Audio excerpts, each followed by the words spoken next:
Hello, everyone.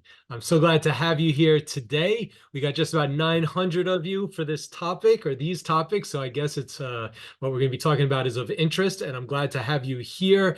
Happy end of year. Happy December. Uh, all good things must come to an end, as is this series on Back to Basics. We are now in part 3 of 3, the end of this series. And today, what I thought would be super important to talk about is how to get items into evidence and how to impeach witnesses. This is not going to be a presentation on direct exam or cross exam. It's these two specific areas. And I'm going to go through both of them so that by the end of today, we all feel very comfortable that at trial we'll be able to get an item into evidence and we'll be able to beat up on witnesses and impeach them when the time comes at trial on cross-examination. A few sort of housekeeping things, questions and answers I will take perhaps during the 1 hour here. I'll take a look if there are any questions you have, put them in the Q&A, and I'll take a look when the polls are going on or we break again. And then we have a half an hour from 2 to 2:30 just for Q&A. And I am positive you will have some questions, and I'm positive some of those questions will get into other areas of direct and cross exam that I'll be happy to answer in the Q&A from 2 to 2:30. So please stay along for that. Although this series is coming to an end, my next series is going to start right after the new year on January 3rd. Again, I'll be here to present on the first Wednesdays of most months. So if you want to put it in your calendar, the next series we're going to call Novel Negligence Cases.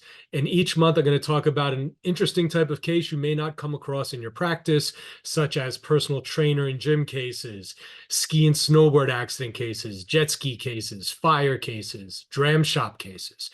And we'll go through each of those so that if one of those cases comes your way next year, you will be ready and prepared to handle them. All right, the materials for today. In the materials today, you don't need to look at them at all, and I don't even want you to look at them until we're done, because I'm going to go over everything. So they will be a good resource to have to refresh you on what we're going to go through today on how to get items into evidence and how to impeach witnesses. The materials have been taken straight from my new book. Yes, I'm happy to announce today my second book in the Mentor ESQ Handbook series on trial skills, successful trial skills, a practical guide to jury selection, opening statements, cross-examination, direct examination, and closing arguments. It drops January 1st. You could pre-order the Kindle now. Just go to the link that you can find if you scan this flow code next to me for my books. And but the Kindle is the only one you can pre-order now, and that will not have all the appendix materials. But on the first on Amazon, you'll be able to get the hard or paperback, which will have all the appendix materials, sample crosses, sample openings, directs, and the like.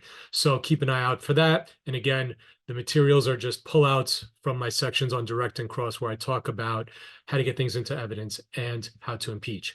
Let's get to it because time is going to go fast as always.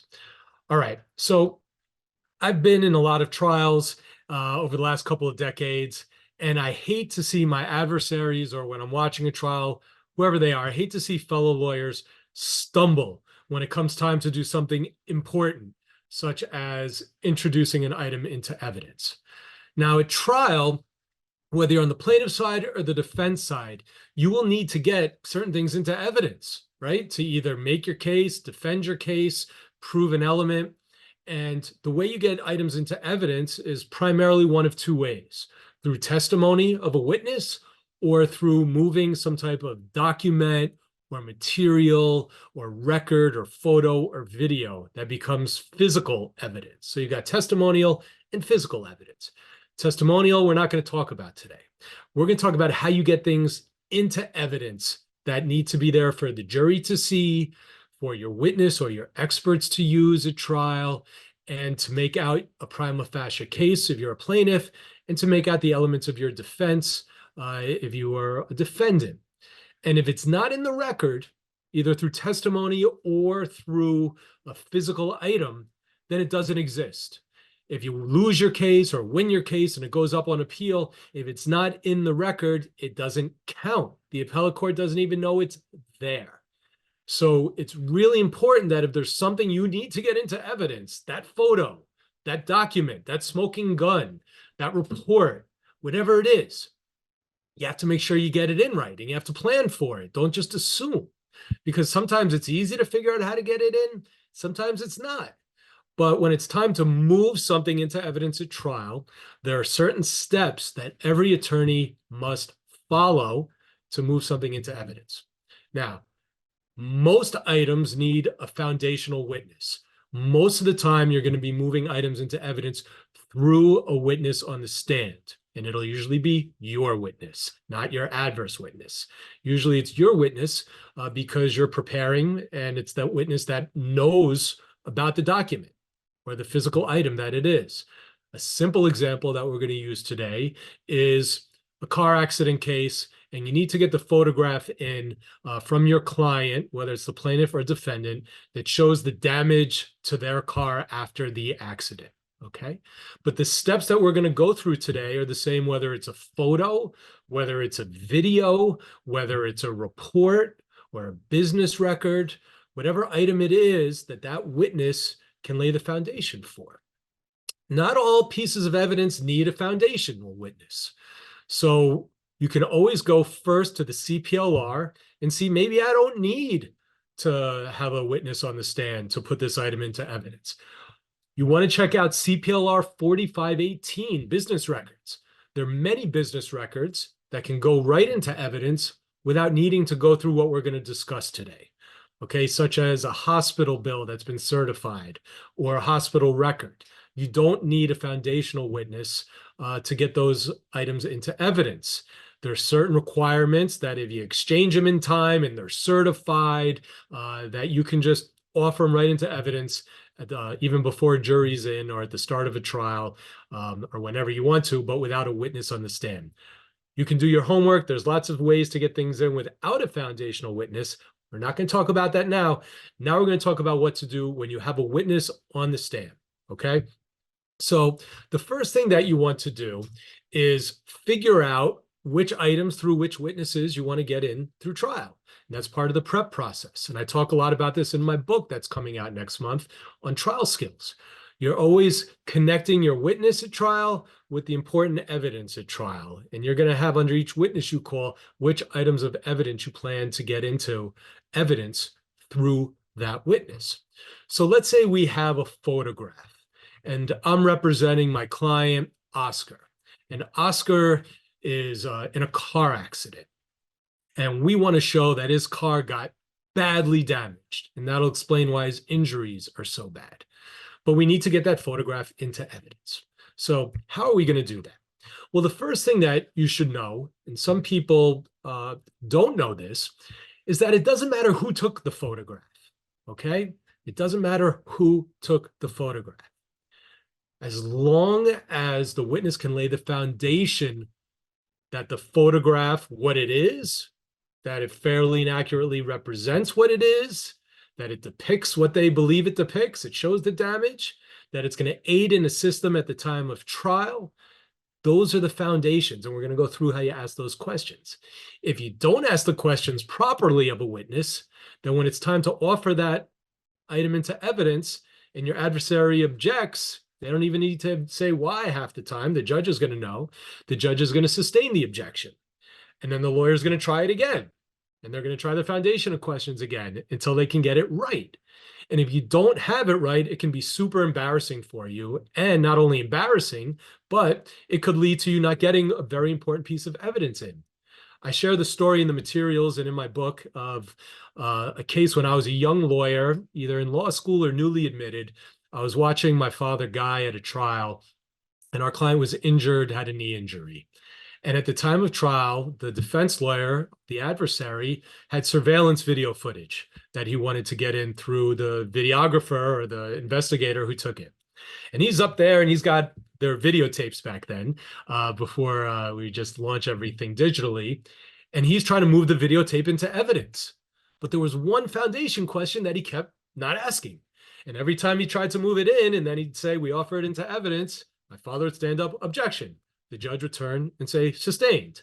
And it went on like this for like 10, 15 minutes. It was embarrassing for the lawyer. It was really pretty bad. And finally, I think the judge, if you all remember, Ira Gammerman was the judge. He called the lawyer over and kind of, I think, told him what the foundation question was. But you never want that to happen, okay? And that's, after today, that will never happen to you.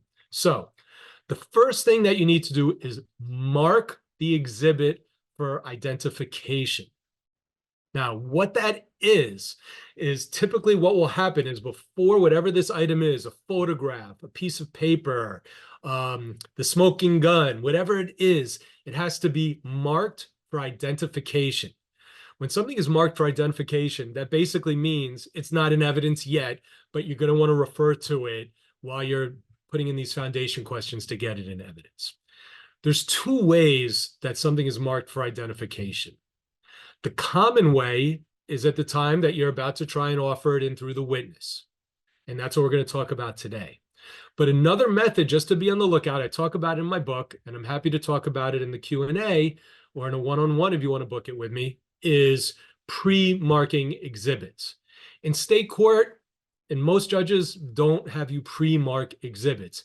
That's when you give a marking number or letter to every exhibit that you think you're going to offer at the time of trial before trial.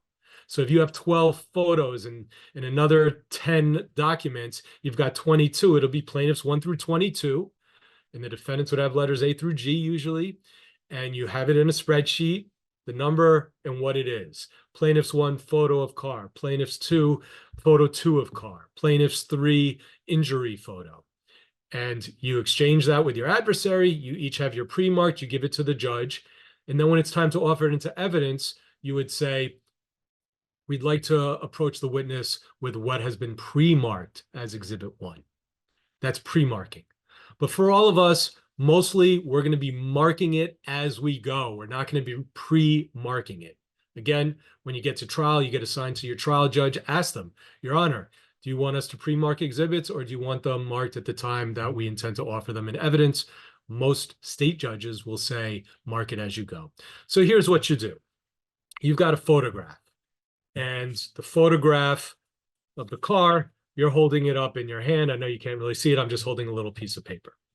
And what you do is, and you're going to keep track. It's important at trial to keep track of all your exhibits. So have a page, preset, marked as, in evidence as. Usually it's the same number, but if it doesn't get in evidence or it goes out of order, the in evidence number may be different than the marked number. So I'm going to walk you through the process in one straight walkthrough, and then I'm going to go back and break it down. Here's how it works. I am now plaintiff's lawyer. I've got my client Oscar on the stand, and I want to get this photograph of his car into evidence. I'm in the middle of my direct examination, and I say, Your Honor, may we have this item marked as plaintiff's 1 for identification? The judge will say, yes, show it to your adversary, and then come up and have it marked. I then turn to my defense counsel. I show it to them, and I say, Your Honor, may the record reflect I'm showing what we'd like to have marked as Exhibit 1 for identification to my adversary. May I approach? Yes, counsel, you may approach. You walk up to the witness, and the court reporter is sitting there. Sometimes they'll ask you to give it to the court officer, and you'll hand it to them and say, may I have this marked as plaintiff's 1 for identification?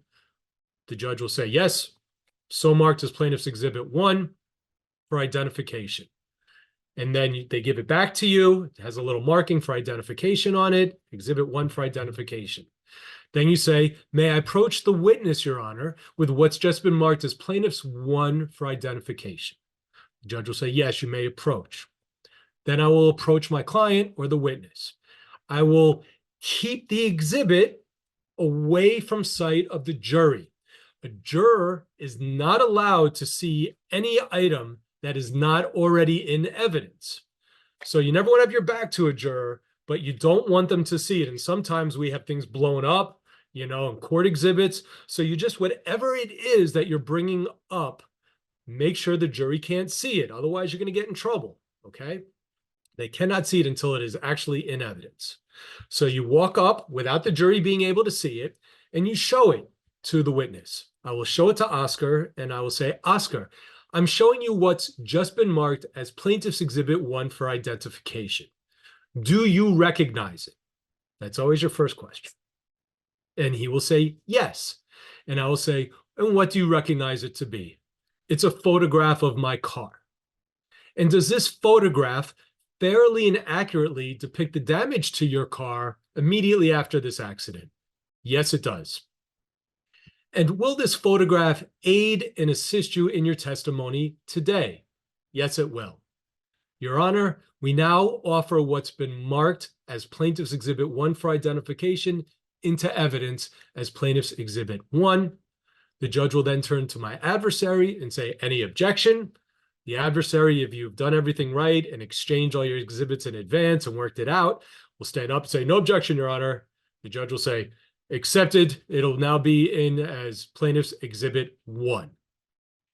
Once that happens, and by the way, just stepping back, the only real basis for an objection would be if it has hearsay in it, if the foundation isn't laid properly, like I gave in my example, you'd object.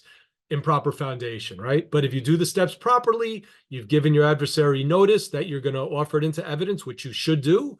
Trials are not surprises. You need to exchange your evidence in advance, especially something you plan to admit into evidence. So if your adversary stands up, Your Honor, I've never seen this photograph until today. Just now, Mr. Smiley showed it to me. We object. We have an attempt to review it with our clients. Then the judge may look at me, Mr. Smiley. I'll say, Your Honor, and I'll pull out my disclosure. I sent this to the defense counsel 2 months ago. Here's my letter. Oh, okay. All right. Once it is in evidence, then you can show it to the jury and you have a choice of what you want to do. You can ask to publish it to the jury, and publishing to the jury means holding it up and you can walk it right in front of the jury. If it's something small or something that can be passed around, you can ask to give it to the court officer to pass it around to the members of the jury. We'll do that sometimes with photographs, maybe showing scarring in a sensitive area where we don't want to have our client drop their drawers. We'll pass the photo around, or something close, or maybe it's a document that you move into evidence that has an important signature that you want the jurors to see. So once it's in evidence, then you can use it, your adversary can use it, okay? If it's an exhibit, maybe it's an enlargement of a photograph and you want your client to step down and point things out, you put it up on the easel. You would then say, Your Honor, we'd now like to, may I have Oscar step down to the exhibit, to the photograph? Yes, you may, okay? And then you can go through the exhibit at that time. But those are the steps to getting an item into evidence. And the same steps will generally apply, whether it's a record, a video. So let me go through the specific questions that you need to ask for the foundation again, and show you how you can alter them a little bit depending on what it is that you're going to offer into evidence. Let me give Michelle her chance to do the quick and break, then we'll go through these questions. If you're joining us via podcast, the first attendance verification code for today's course is POD 306. Again, that's POD 306. All right, so here's the key. The words don't need to be exact except for a couple of them. So whenever you're offering something to your witness to get into evidence, you need to ask them what it is. Do they recognize it? What am I showing you? What is this? Okay, let them say what it is. And then you need to use the phrase, does it fairly and accurately represent, and then fill in the blank of what you wanted to show. That was the missing step when the lawyer was trying to get the surveillance video in. He should have said, and he kept failing to say, does it fairly and accurately depict the video footage you took of the plaintiff on this date? Okay. And he failed to say that. So all he was saying was, what is this? It's video. Did you take it? Yeah, I took it. And what is it? It's video footage surveillance. Then he offered it in evidence and it didn't fly because he didn't say, does it fairly and accurately represent the footage that you took that day? All right. So it's really important. That is a catchphrase that you want to use. Does it fairly and accurately represent?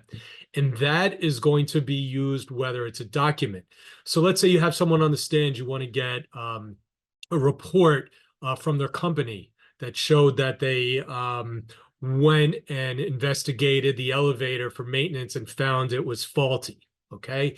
And there's a finding of why it dropped 3 stories. You're going to walk up again, do the whole marking. You're going to show it to that witness. I'm handing you what we've just marked as plaintiffs 2 for identification. Do you recognize it? Yes. What do you recognize this to be?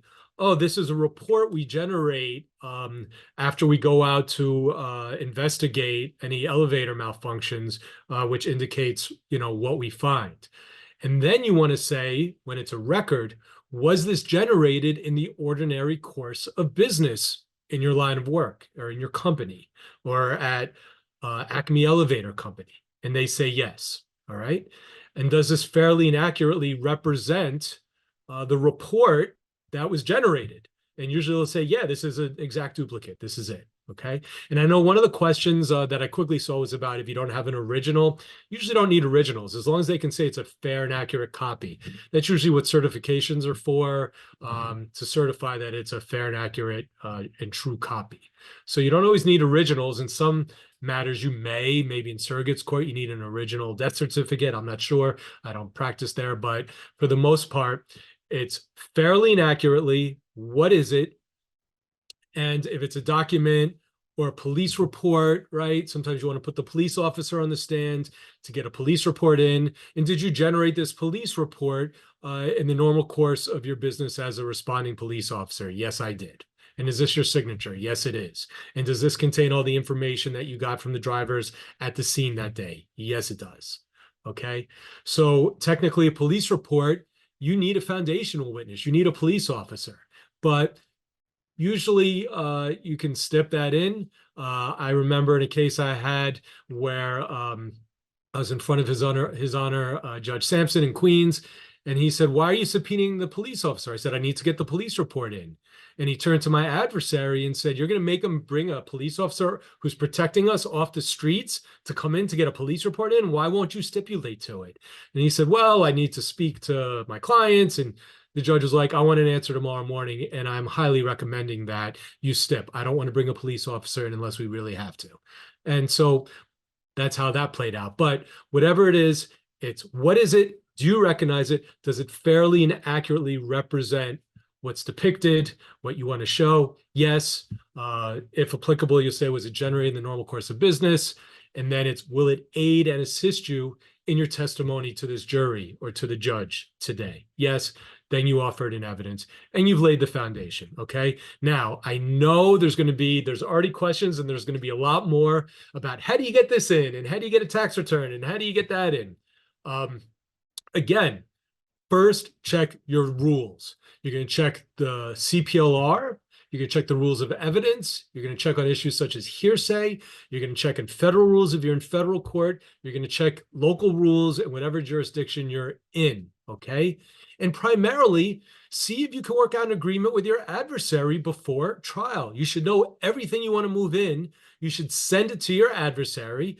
This is what we intend to introduce. Please let me know if you have an objection. If I don't hear from you within a few weeks, I'll assume you have no objection. And the CPLR actually provides for some items that you can move in without a foundational witness, such as x-rays and CT scans, as long as you go through a process of notifying your adversary. So do your homework on that in the rules. I'm talking about what to do at trial, how to get something into evidence.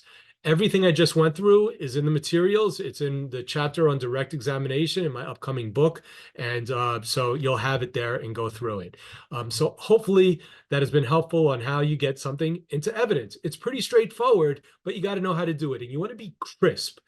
Everything we do at trial, crisp movements, have everything ready, be prepared, be organized, have all your exhibits, have them all ready for pre-marking, knowing what you want them to be pre-marked, have them ready for each witness in a folder. So right at the right point in your outline, go to photo 1, enter photo 1. I'm asking questions. I see it's photo 1. I grab it. Your Honor, we'd like to have this marked as plaintiff's exhibit 1.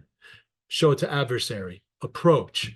You want to have everything practiced, rehearsed, smooth, nice and smooth. I talk about in my book, a direct exam is like directing an actor in a play. It's the behind the scenes smoothness, choreography. You don't necessarily notice bad acting until you see bad acting. Then you're like, wow, that was bad.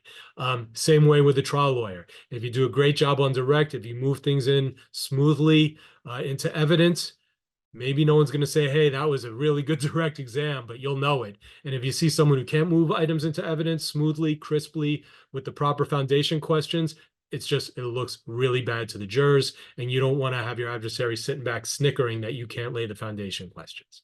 All right.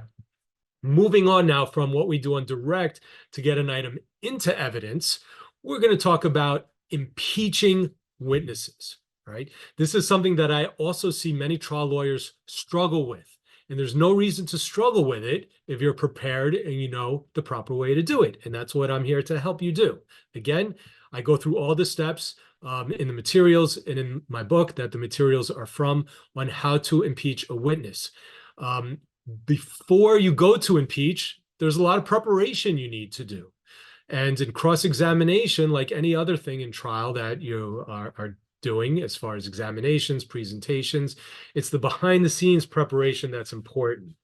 You'll see in my book and in my prior lectures on cross-examination, you need to digest transcripts. You need to have an outline of the questions you're going to ask.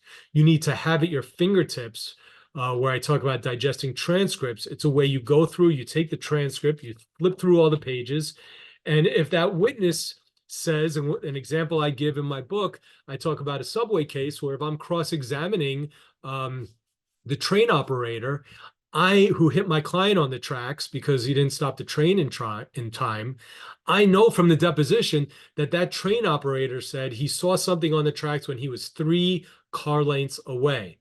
A train car is approximately 60 feet. So 3 times out, 180 feet away, the further you are away, the more time you have to stop. If you're only 1 car length away and you're 60 feet away, you don't have much time to stop, and it's more excusable why you may not have stopped in time if you're only 1 car length away. So I know going into this trial that I had that witness said 3 car lengths at his deposition. I know it was on page 13, line 5. It's in my digest. And when I'm questioning that witness in cross-examination at trial, I want to make sure I lock down that he was 3 car lengths away, because maybe he's going to try and change and say he was only 1 car length away and there's no way I could have stopped in time. All right. So it's very important. I've built my whole case. I know at 3 car lengths away, he could have stopped in time. Our engineer's going to say that. Our experts are going to say he should have stopped the train.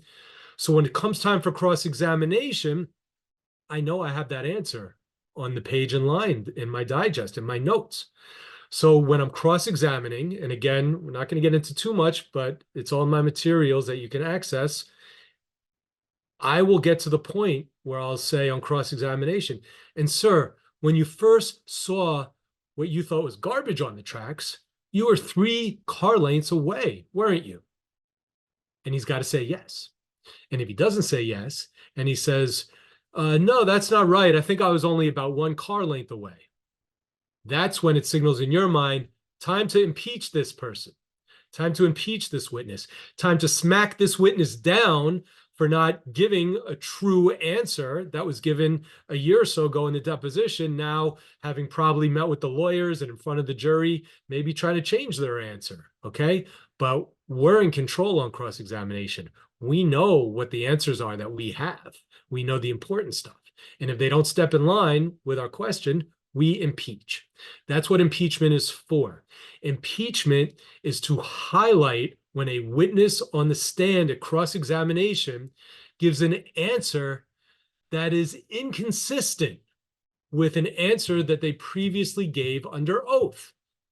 Now, that could be at the deposition in your case, or maybe it's an expert witness who's testified in lots of cases and you have depositions all over, and you could say something like, you're on record that that trains should never go faster than 30 miles an hour, aren't you? And they say, no, I'm not, right? But maybe you've got a transcript from them as an expert in another case where they say, oh yeah, trains routinely go 35 miles an hour.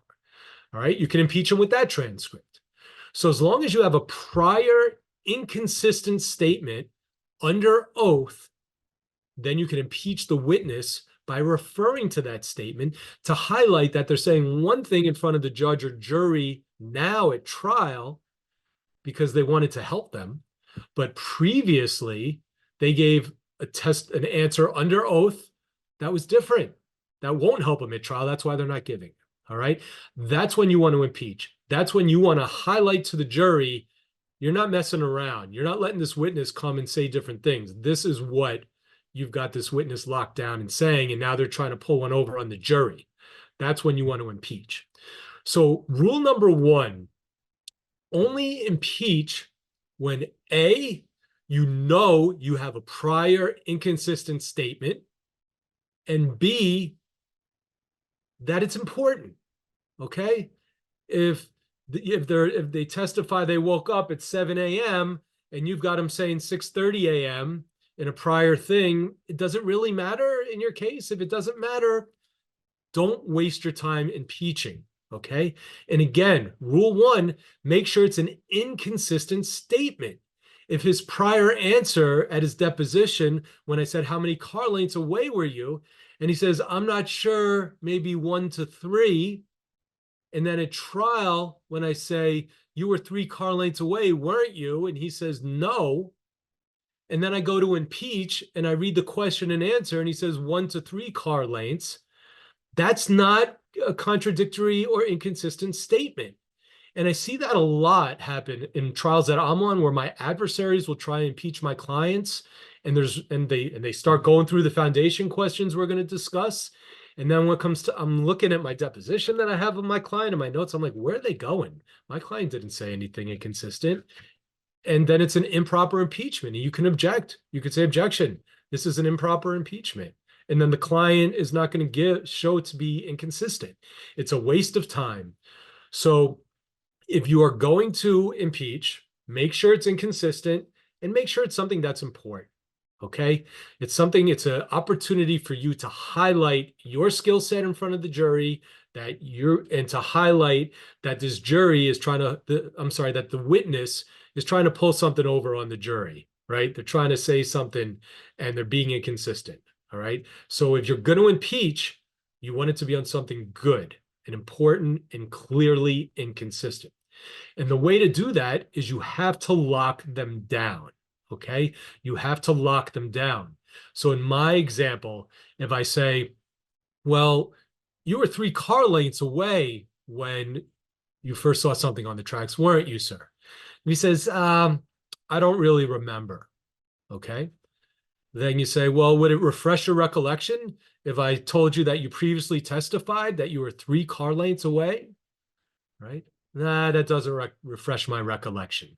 Right? Then instead of an impeachment, you can refresh the recollection, which is basically you can walk up and hand them a copy of their transcript. Your Honor, may I approach?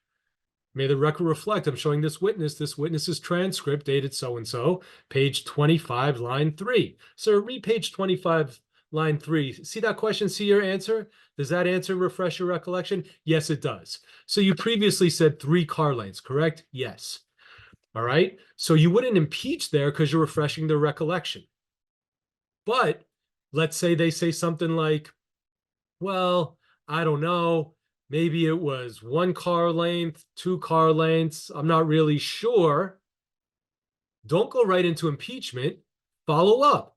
Say, well, tell the jury right now, how many car lengths away was it? Are you saying you're not sure?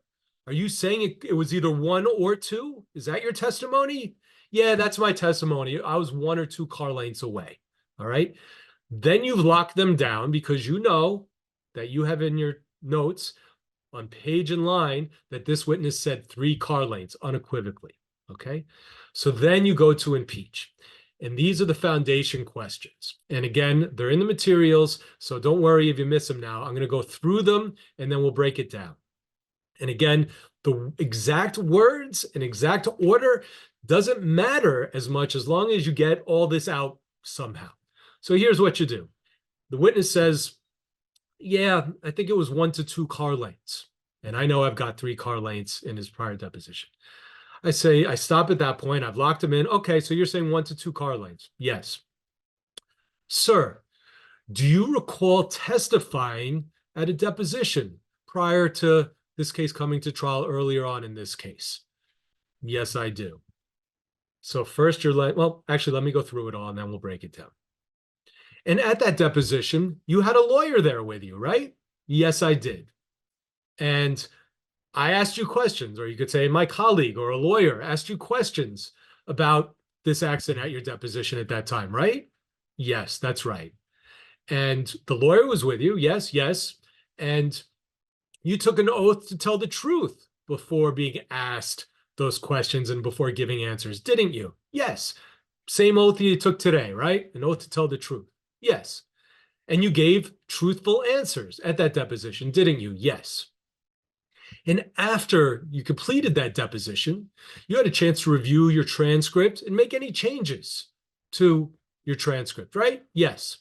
And in fact, you did make changes, or you didn't, and you didn't make any changes, did you? All right. And by the way, before you impeach and when you're going through their transcript, see if they made any changes. It'll be on the errata sheet on the back. If they didn't make any changes or submit an errata sheet, then they're all deemed valid. And if they did make changes, make sure they didn't change the question you're going to impeach on, because then you'll look silly. Make sure they didn't change the answer to the question you want to impeach on. Okay. But usually you'll say, and you didn't make any changes, did you? Or and you made whatever changes you thought were necessary. Correct? Correct. Right. Then you say, then you hold up the deposition.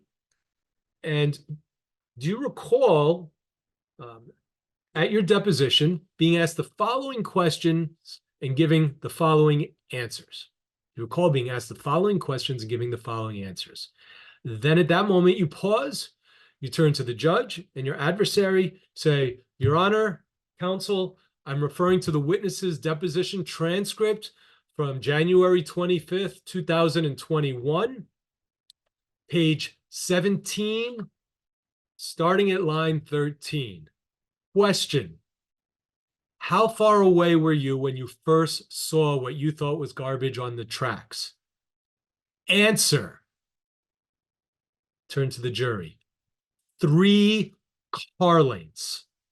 Turn back to the witness. Sir, do you recall being asked that question and giving that answer?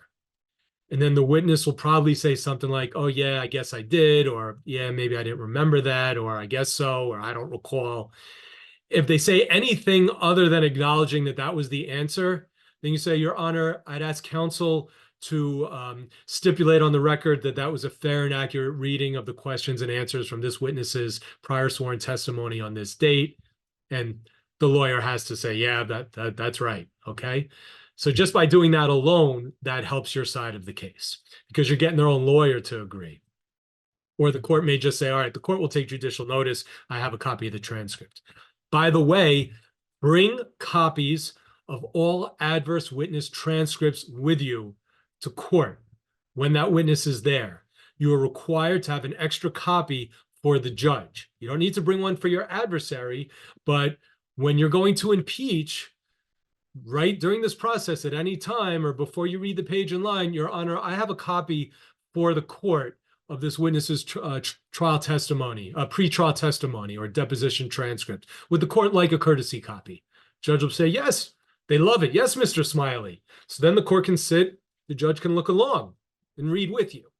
So it scores you good points with the judge and it helps things move more smoothly. And then it's not just you sharing your one highlighted transcript with everybody. If defense counsel or your adversary or plaintiff's counsel doesn't have a copy of their own witness's transcript, that's their problem. But bring one for the judge, okay? Then you get the witness to acknowledge or say, oh, maybe I did say that then. Say, yeah, that was a year after the accident, 2 years ago, a lot closer than today. And back then, you weren't hemming and hedging about 1 or 2 car lengths. You were very clear it was 3 car lengths. But today, in front of this jury, you're saying 1 to 2 car lengths, aren't you? Well, I guess so. All right. So that's how you impeach. And when you do it slowly, deliberately, and you turn to the jury and read loudly and clearly the inconsistent answer so they see it. Okay. Many times you can impeach with really, really good stuff. A witness on the stand says something like, I never told him I hit that motorcycle. And then you read the transcript. Well, do you recall giving this testimony? You read the answer and you turn to the jury.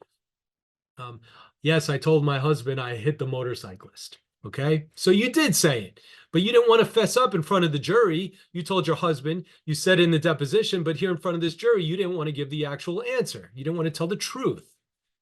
All right, that's how you score points on cross-examination. And then as you continue down the deposition and asking questions, leading the witness with leading questions, which I talk about in cross-examination materials and in my lectures that I've given, you're going to have tight, closed questions, and you're going to know the answers because you have them already. And so they step out of line, and it's important. That's when you impeach them. And then then now that they know that you've got their number, if you impeach them once, the next time they say something and you know you're about to impeach them, maybe you don't have to go through the whole foundation and do everything again. You hold up the transcript and say, "Are you sure that's your answer? Your answer is only 2 car lengths. Are you sure about that?" Just by holding up the deposition sometimes. Oh, maybe I'm not so sure about that. I don't remember. I don't remember. Okay. So it's a great way to get the witness to back off and to step in line. All right. Now let me break it down a little bit, going through the important foundation questions. Again, doesn't have to be in the exact order that I just gave you, and it doesn't have to be the exact words, but here's what you need to establish to properly impeach. First, lock the witness into their answer. Lock them into an inconsistent answer with the answer you know they previously gave under oath. Okay? You've got to make sure they're opposite, they're contradictory, they're not the same. It can't be room for interpretation. Say, well, that's not inconsistent. Lock them into an inconsistent answer. Once you've done that, you need to lay out the fact that they previously testified at a deposition. They took an oath to tell the truth at that deposition. They did answer truthfully at that deposition. They had a lawyer with them at that deposition. They were asked questions and they gave answers truthfully at that deposition. They had a chance to review the transcript of their deposition and make any changes if they gave any wrong errors or the court reporter took something down wrong. And they either did make those changes, but not to this particular question and answer, or they didn't make any changes, even though they had the opportunity to a couple of years ago. All right. Then you identify the page. You identify the date of the transcript that you're going to read from. I'm reading from the witness's transcript in this case, or if it's a different case, you could say it, dated. Then you offer a copy to the court. We have a copy for the court, a courtesy copy if you'd like it. Then you say, Your Honor, counsel. Then you identify the page and the line number that you're going to start at. And all of this has to be slow. I, for one, have a tendency to speak really quickly at trial. And in depositions, the court reporters always yell at me, Mr. Smiley, slow down. You know, I don't even realize that I get all fired up. But when it's time to impeach, I take a deep breath, I slow down, and then you want to slowly read it. And you want to not only to get it into the record, but you want the jury to see it. They're sitting back like, oh, what's Mr. Smiley doing? Can't wait to see what he's going to read. And they know what you're doing, right? So they're sitting back. And it's great. You take your time, you turn to them and you say, 3 car lengths away. That's what you testified to under oath. That's not what you just told this jury. All right. And then you move on. You've made your point and you move on. So those are the steps that you need to go through.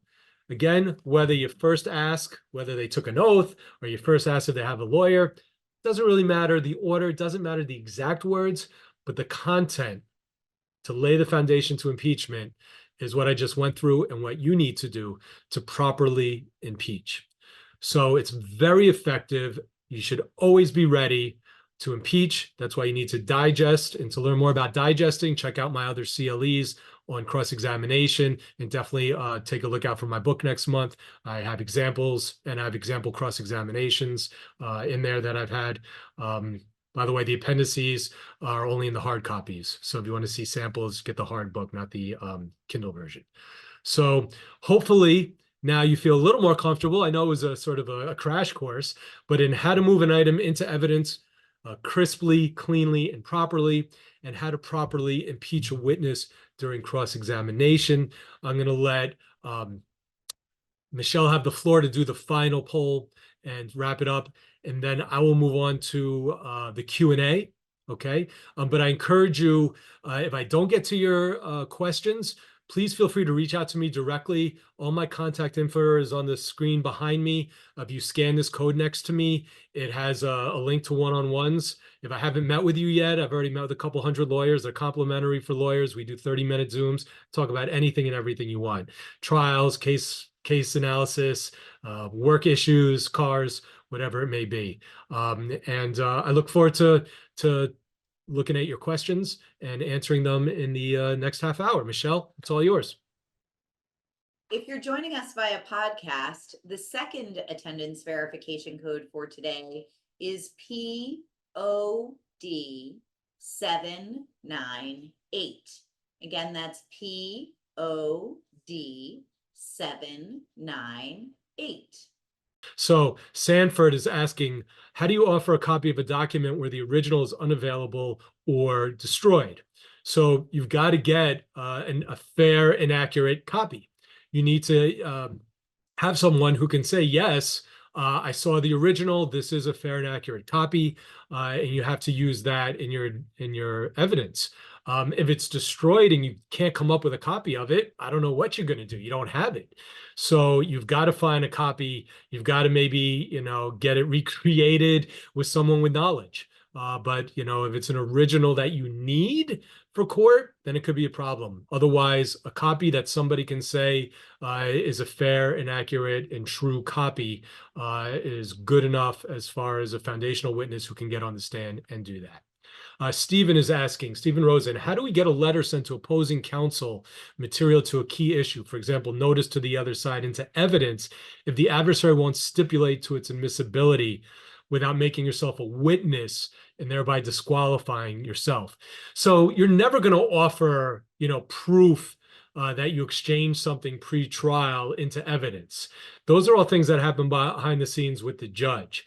So what you would do if they're objecting, saying they didn't give me notice of this witness, they didn't give me notice of this exhibit, you need to have proof of it. And then you say, Your Honor, we did. We'd like to address this issue and approach.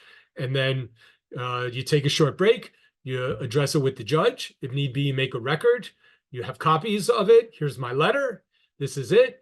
And then the judge is going to address it and say, well, if your only objection is based on the fact that you weren't given notice of this item based on representation from counsel and a copy of this letter, I'm going to overrule it. He's showing me the letter he sent to you. Okay. I mean, I've had it happen even where I don't have a copy of maybe the exchange, and I'll say to the judge, I represent as an officer of this court that we definitely provided this. We can get proof of it. I don't have it in court with me today and subject to connection, and the judge will usually accept that and say, all right, counsel, just come back tomorrow with a copy of your notice. So that's how you do it. You don't offer it in evidence. You deal with it with the judge. That's how you handle that objection. Okay. Jessica is asking, can medical records, even if not from a hospital, also be admitted without the need for a foundation if they're certified? If not, does the foundational witness need to be the doctor? So yes, you can get all kinds of medical records into evidence without a foundational witness. So definitely CPLR 4518 for hospital records. Now for hospital bills, they just need to be certified from the hospital. Usually you want to subpoena a certified set. That's the safest way, unless your adversary will agree to let you move into evidence or stipulate into evidence the records. If you have a certified copy or a copy you both agree is a fair copy. Now, as far as doctor's office records, x-rays, films, I'm sure someone could type into the Q&A, the CPLR section. I don't have it off the top of my head, but there's a method to getting those in without a foundational witness as well.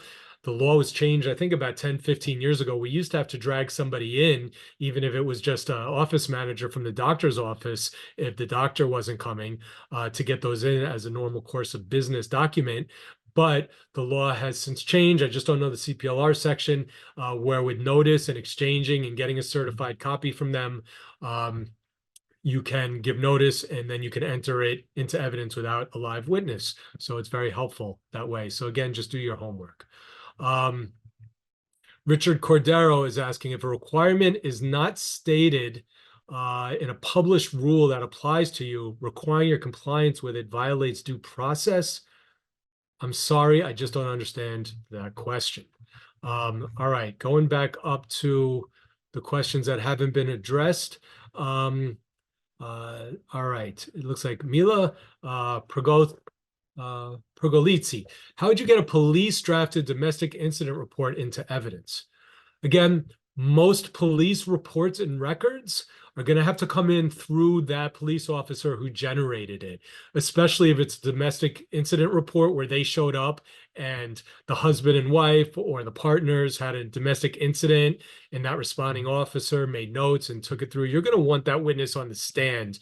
You're going to want them, just as a practical matter, to explain how that report gets generated, to confirm that the statements contained therein were actually statements that police officer took at the time contemporaneously with that report, and it was generated during the normal course of business. So again, you're usually going to need to get a police officer in who either drafted it or someone who's familiar within that department or that police precinct to say, yes, this is generated in the normal course of business. Okay.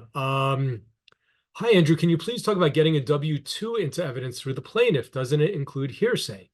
Earnings records you can get in if it's the plaintiff's earnings records and it's a W-2. You say, is this the W-2 that you get from your employer? And does this W-2 fairly and accurately represent your earnings? I don't think you would have a hard time getting that in. There's probably even something in the CPLR for financial records or tax records to get those in. But we would usually move those in to establish our client's earnings. We will get those into evidence through the plaintiff or the witness directly. You can also get them through if you have an economist, and they don't necessarily need to be in evidence, but if it's something the economist normally relies upon in generating their opinions, you could usually get it in through the economist as well. That would be how I would handle that situation. Daniel's asking, a family court judge in a bench trial is repeatedly making objection rulings in direct contrast to the rules of evidence favorable to the other side. Look, I mean, you're always going to have a judge or always have a chance, rather, of having a trial judge, bench or jury trial, who's going to give you a hard time about evidence, who's going to block stuff, who's going to let stuff in. You got to make your record clear. If they don't let it in and that affects your case, you could renew and re-argue. You could have an off the record, make a record, maybe do a memo of law, have prepared. Maybe you can convince the judge to change the judge's ruling. But ultimately, if it's not going your way, there's very little you can do about it if the judge is not ruling appropriately. Not all judges follow the rules of evidence appropriately, and the best you can do is make your argument, have the law with you. Bring with you the rules of evidence, bring with you the rules on hearsay, bring with you a memo of law on something if it's super important and you want to make sure you can get it in. You want to make sure you have memos of law that you could either give to the judge and submit, or at least argue when the jury's not present as to make a ruling. So, Your Honor, respectfully, I strongly disagree with your objecting to our ability to move this item into evidence. We've laid the foundation. I have case law to present to you on why this is admissible, and we'd ask you to allow us to move this into evidence accordingly. And you've made your record, and if they don't, then you have a record preserved for appeal. Emily's asking, my point regarding introducing new evidence at a trial doesn't apply where OPA hasn't made a formal discovery motion. For context, this is a landlord-tenant succession case. Some documents were exchanged via email. Again, I don't know everything. I only know what I know. And I've never handled a landlord-tenant case.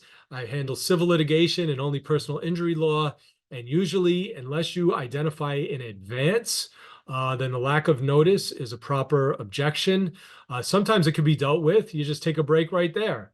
If I say I've never seen this before, I object. Then the judge, if I was a trial judge, I would say, all right, we're going to take a break, dismiss the jury for a few minutes, and counsel, you can have this document and review it with your client before it goes into evidence, and if you want to make any appropriate objections. So that's usually how that is dealt with. But to be safe, always exchange stuff in advance. You do not want to surprise. But hey, look, I'm a realist. Sometimes you find a juicy piece of evidence that, shit, it's the night before this witness. Go to your adversary the morning of court saying, listen, I want to move this in. I didn't get it to you. I just found it. I'm giving it to you now so you have time to review it. Hopefully you're not going to give me a hard time about it. I don't think there's any prejudice to you. You address it that way. And, if you have something else, I'm happy to horse trade on something that you want to get in. And I've done that before. Otherwise, you try and get it in. You say, I gave it to my adversary the minute I realized I wanted to use it. There's really no prejudice. They've had time to review it, and it hasn't been put in evidence yet. So those are the arguments that you want to make. Okay, Julia is asking how to introduce an audio recording. All right. So what you're going to do there, since obviously the jury can't hear it until it's in evidence, is you're going to want to deal with that before the jury comes in. So you're going to tell the judge before you call the next witness, or maybe even before you start the trial, Your Honor, we'll be calling the plaintiff's spouse to authenticate a video recording or an audio recording that they took. And again, this is the same with a video because you've got to play the video, right? And it can't be shown by the jury. So you'll say, we'd ask that we deal with this before the jury comes in while the witness is on the stand, or at the appropriate time, take a break. So what you would do is you go through everything that I talked about. I want you to listen to this. Have you listened to it before? Does it fairly and accurately represent? Is this the tape we played for you this morning? Defense counsel had a chance to hear it. So you would do that all outside the presence of the jury. Make sure you may not even have to play it in the courtroom. You could give a sample of it, make sure it's marked, make sure it's the right one, whether it's the video or the audio. Give it to your adversary that morning or the night before. Say, this is it. This is the actual one we want to put in evidence. Look at it, listen to it, and then you can lay the foundation with the juror either in front of or not in front of the jury, depending on whether the judge wants it to be played into the record or not. So that's how you deal with it. Again, if it's something that you can't hide from the jury, like an audio recording, if it's something like that, you're going to want to do that when the jury's not present, when the witness is on the stand. Okay. All right.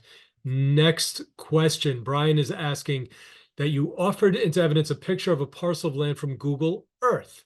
The adversary objection was sustained because the photo didn't say when it was taken, but shouldn't have been enough that the client said it fairly and accurately reflected the condition of the parcel of land. I agree with you. If you have a Google image, and those are used a lot these days, and if that Google image fairly and accurately depicts the purpose for which you're using it, okay, and that's where maybe you weren't as clear. Maybe if it's an overhead and you're using it to show the plot lines, to show where one property ends and the other begins in the parcel, you may want to say in the lines, as you can see them on this Google map or this Google Earth image, do those fairly and accurately depict the lines separating your parcel of land from your neighbors?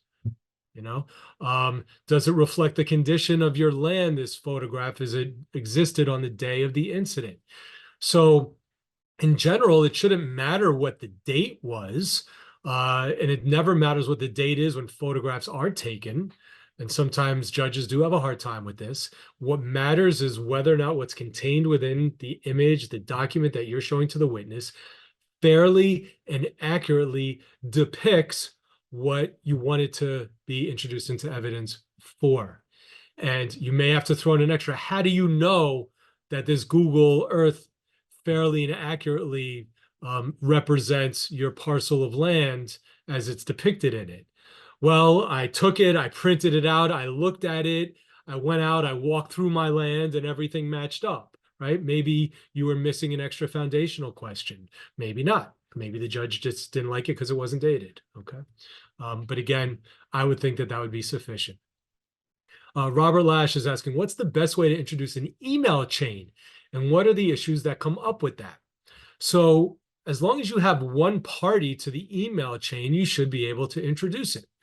So if it's an email chain, Robert, between you and I, and even if we've got Michelle on it or somebody else, but you and I are throughout the email chain, then I can put, or your lawyer can put you on the stand, And here we have an email chain between you and Mr. Smiley, or you show them this. I'm handing you what we've marked as Plaintiff's Exhibit 3 for identification. It's for the court, let the record reflect this is a 5-page stapled set of documents.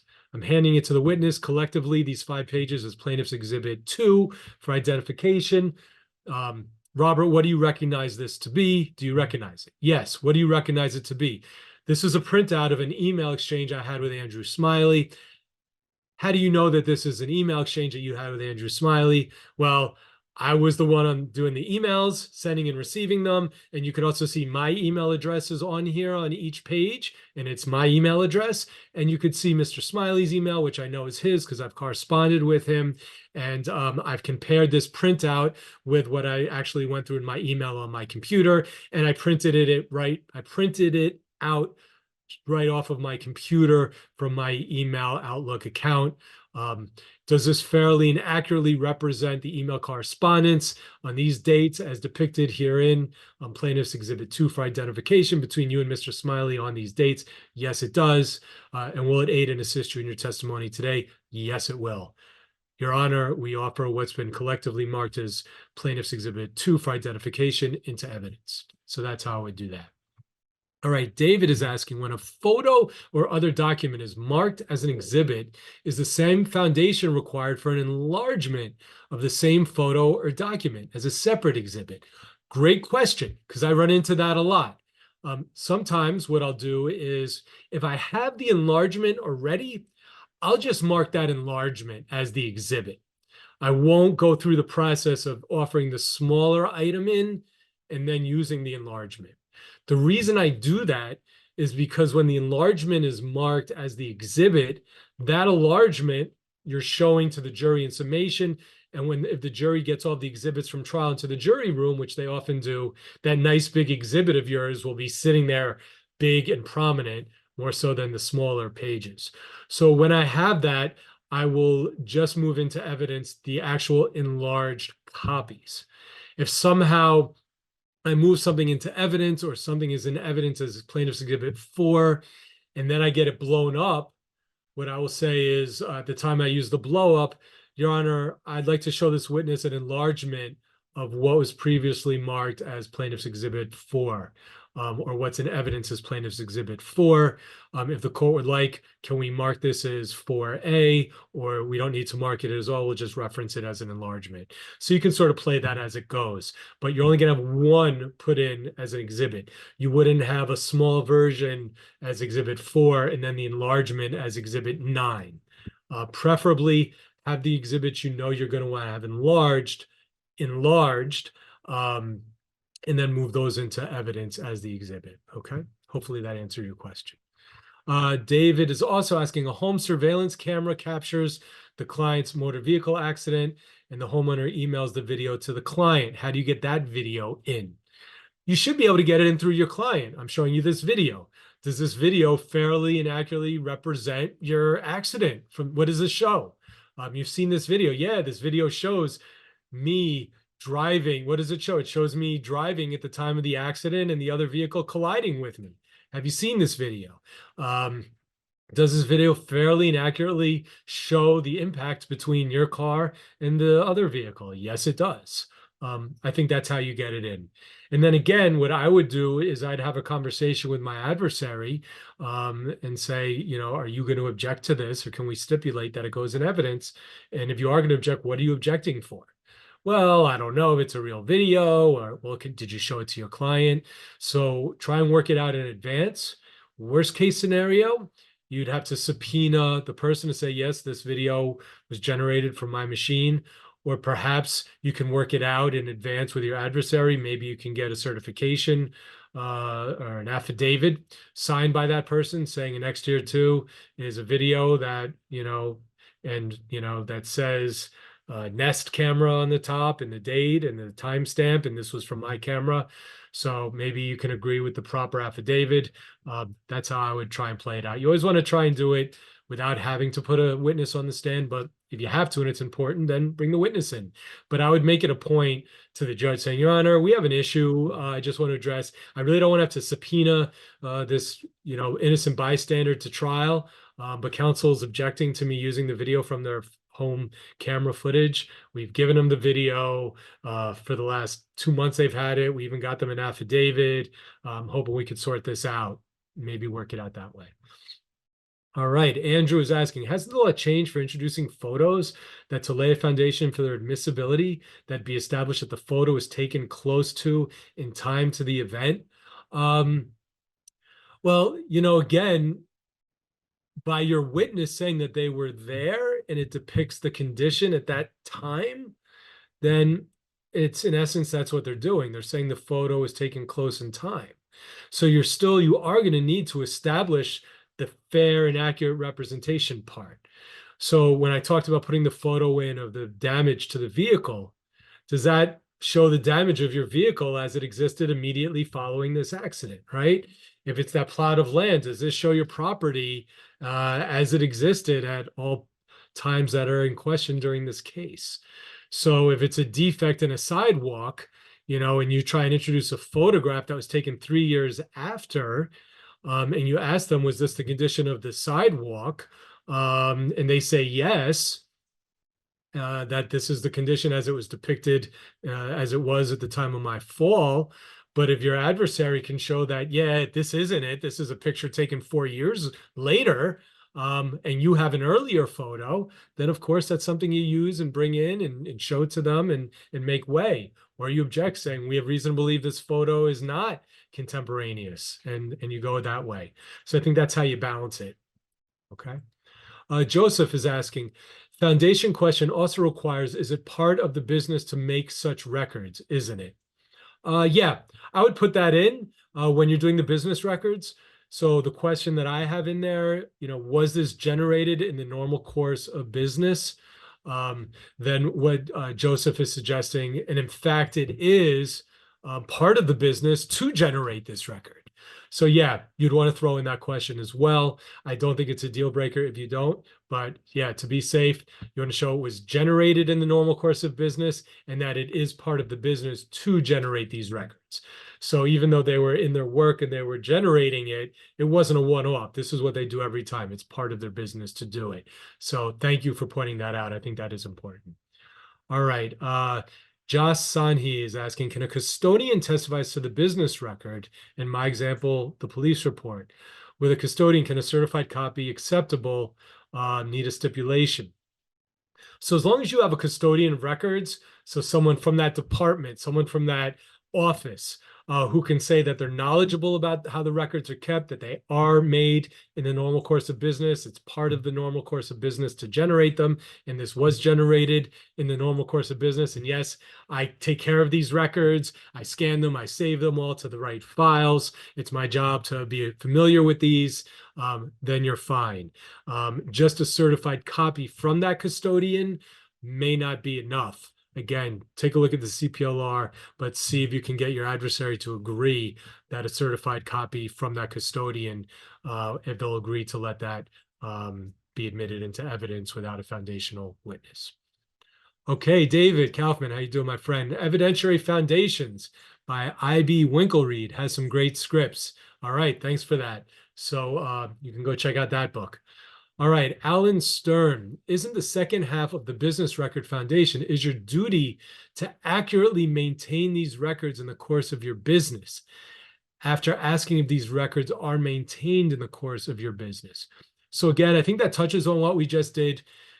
I don't think they specifically have to be the one to maintain all of them, as long as they're familiar with how they're maintained and that they're part of that process in the office. Yes, I'm part of it. We all maintain these. I'm familiar with the process. Yes, I can tell you this was maintained this way. I don't think it doesn't have to be so specific that, yeah, my sole job is just to be the record keeper. It doesn't have to be that specific. I think as long as they're from that department, from that office, you're getting someone from the stand, from that business, from that entity and they're knowledgeable and they can say, this is a record, I'm familiar with the record keeping, I think you're good enough.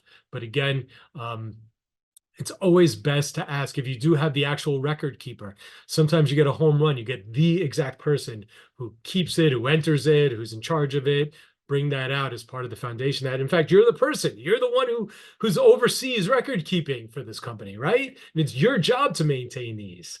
And you can say this is maintained by this company. That's part of your job, right? So the more you can flush anything out, the better. All right. How does this step differ from a notice to admit from Evan? So this is a little outside of the topic, but I'm happy to address it. So a notice to admit is a great discovery tool and evidentiary tool where you serve on your adversary. It's called the notice to admit, and you hereby serve them and say that you must respond and answer within the next 30 days, I think it is, and you cite to the CPLR or the federal rule, and failure to respond is deemed an admission. And then after that time goes by, if they haven't admitted, it is deemed admitted, or they may admit it or not. But then once you either have their response or their non-response, either your notice to admit or their response, it's a pleading. And you can offer it into evidence, and you don't need a witness on the stand.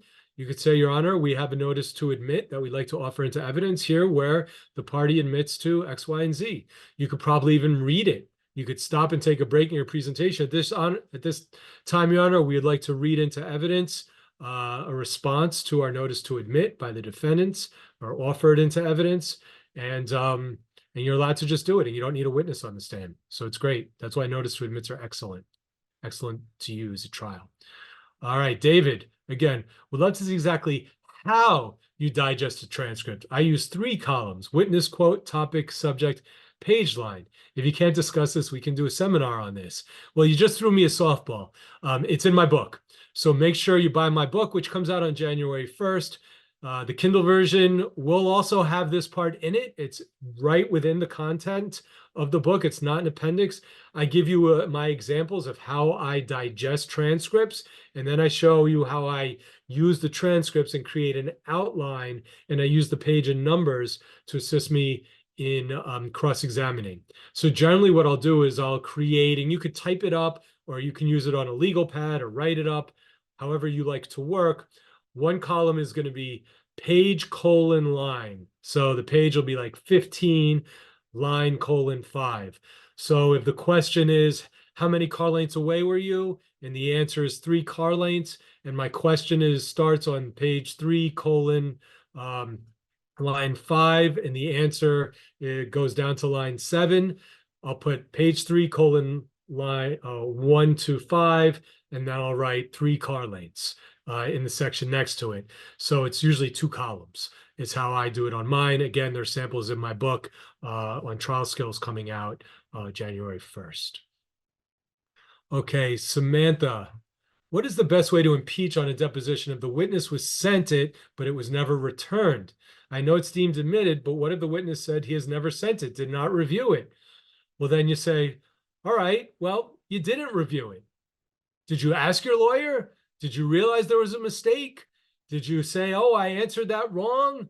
Did you think about it? Did you bring it to your lawyer's attention? You didn't do anything. You answered those questions and you let it go, didn't you? Or what you do is, even better yet, is you'd say, I'd like the record to reflect that I have my letter here dated such and such to counsel. I'm asking them to have the transcript provided to their client and to sign and return it with any changes, right? So then it's on them. So that's how I'd handle it. If it's a non-party, you need to make sure that when you send non-parties the transcript directly, you keep copies of those letters, you tell them that they need to review it, sign it, and send it back. All right, Stephanie, can you impeach with a prior inconsistent statement under oath in a different legal proceeding between the litigants? Yes.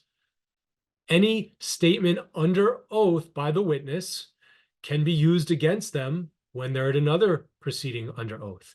As I mentioned earlier, we do this a lot with expert witnesses. I get transcripts from experts who have testified in other cases. And instead of impeaching them with a transcript in my existing trial, if I have an inconsistent statement, I'll digest all the other ones too. I do that for experts, even before depositions. If I'm going to take a deposition in federal court and I have it, if not certainly for trial, I'll say, oh, you don't think someone could ever herniate their disc as a result of a low impact rear end case? Well, do you recall testifying in the case of blah, blah, blah? Do you recall giving this answer to the following question? Doctor, are you saying that under no circumstances? Answer, well, yes, it can happen in a small impact. So yeah, you can definitely do that. All right. Stephanie's also asking, oh no, that was the question. All right, Joe Engel, how can you provide a copy of the impeachment occurs as a result of an inconsistent statement provided in written discovery that does not arise until the witness testifies? Filing of written discovery may not occur until the witness testifies contrary to an answer. I had the experience of showing inconsistent statements to a witness on the stand inconsistent with an answer to written discovery. But the defense objected because all the written discovery is not included in the course of the examination of the witness. The judge ruled I had to produce all the written discovery, even though the inconsistency was not contained. So, it's difficult if you're trying to impeach somebody from a discovery response. First of all, you got to make sure that they verified it, because not all litigants verify the discovery documents. As we know, sometimes the lawyer will verify it. So, for example, if they testify at trial, let's say a plaintiff testifies that, you know, I never had an injury to my lower back before this accident, but let's say you have a verified bill of particulars that they signed as a individual verification, where in injuries it says aggravation of a prior injury to the lumbar spine. Then you could show that to them and say, well, you signed this verification where you signed off saying you had a prior injury, but you just told this jury you never had an injury. So that's the way you can use it. But again, I'm not clear exactly what your scenario was, but if you're going to try and use, instead of sworn testimony, some type of discovery or written instrument, again, just make sure you have something inconsistent and you can connect it directly to this witness. They may say, I don't know about that. I never signed that. That was a document my lawyer produced, but I didn't see that. So just be careful about that if it's not sworn testimony you're impeaching on.